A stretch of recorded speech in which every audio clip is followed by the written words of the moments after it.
ঘটনাটো কালি তাই বিহু চাং বুলি ওলাই আহিছিলে ঘৰৰ পৰা। মই মানা কৰিছিলোঁ আহিবলৈ। লগৰ ছোৱালী এজনী নাহৰ কেতিয়াৰ পৰা আহিলে, তাইৰ লগতে ৰাতি 9:30 বজাত গুচি আহিলে। তাৰপৰা ফোন নাই কৰা, মোৰ গাটো ঠিক নাই বুলি মই শুই আছোঁ। ৰাতিপুৱা ফোন মাৰিছোঁ, ইমান দেৰি অহা নাই, মই নাৰ্ছিং হোম আহিব লাগে বুলি। ফোনটো ৰিচিভ কৰা নাই। মই বাৰে বাৰে ফোন মাৰিছোঁ, ফোনটো ৰিচিভ কৰা নাই। তাৰ অলপ দেৰি পিছত মোক কেইটা বাজিছিলে জানো চালে গম পাম। তেতিয়া ফোন কৰিছে নাৰ্ছিং হোমৰ পৰা, শংকুৱে ফোন কৰিছে যে এনেকৈ মোৰ ঘূৰালে ট্ৰেভেলাৰৰ পৰা কিবা গাড়ীত আনিছোঁ আমি ইয়াত নাৰ্ছিং হোমত আহকচোন কৈছে। মই বোলো এনেই তহঁতি মটৰচাইকেলত ঘূৰি ফুৰ, কিবা হৈছে বুলি ভাবি আছোঁ। মই ইমান এটা নাজানো এনেকুৱা হৈছে বুলি।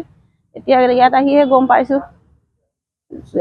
একো চিন নাই, তাৰ কোনোবাই মাদাৰে কৰিলে, পেলাই থৈ দিছিলে বোলে, আনি পিনে সিহঁতে এনেই শ্ব'টো দেখাই দিলে আৰু ইয়াতে নাৰ্ছিং হোমত। এইটো শাস্তি পাব লাগে দোষীয়ে। কোন কোন আছিলে ওলাব লাগিব।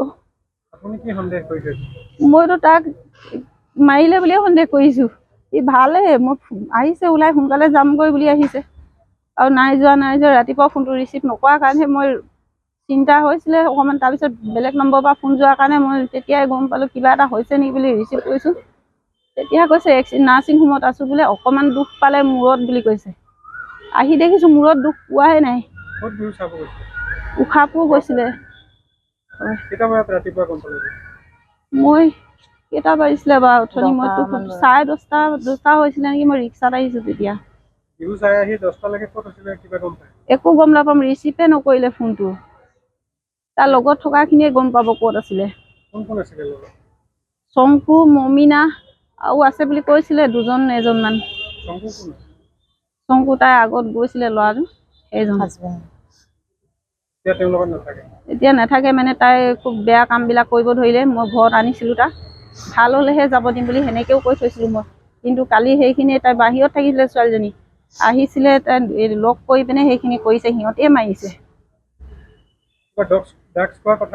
ড্ৰাগছতে ওলাই পৰিছে, তাক ইনজেকশ্যনো দি দিলে নেকি সম্ভৱ, কৈছে, মই নাজানো। ঘটনাটো কালি তাই বিহু চাং বুলি ওলাই আহিছিলে ঘৰৰ পৰা। মই মানা কৰিছিলোঁ আহিবলৈ। লগৰ ছোৱালী এজনী নাহৰ কেতিয়াৰ পৰা আহিলে, তাইৰ লগতে ৰাতি 9:30 বজাত গুচি আহিলে। তাৰপৰা ফোন নাই কৰা, মোৰ গাটো ঠিক নাই বুলি মই শুই আছোঁ। ৰাতিপুৱা ফোন মাৰিছোঁ, ইমান দেৰি অহা নাই, মই নাৰ্ছিং হোম আহিব লাগে বুলি। ফোনটো ৰিচিভ কৰা নাই।